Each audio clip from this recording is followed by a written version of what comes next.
En termes de mesures de sécurité sur ce type de passage dit Croix de Saint-André, Réseau Ferré de France procède à un contrôle annuel de la visibilité. Celui du Breuil a bien été contrôlé, mais cela n'a pas empêché l'accident. On est en train d'étudier des dispositifs qui permettraient effectivement d'améliorer la signalisation au endroit de ces passages à niveau.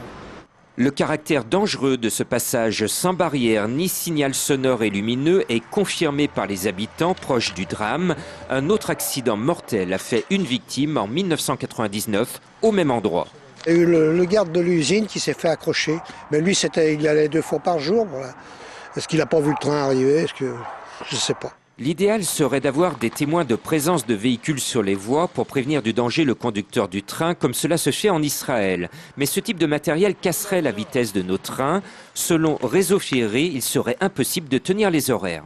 En Israël, il y a des systèmes de détection de présence de véhicules au droit des passages à niveau et la règle est que le train doit s'arrêter.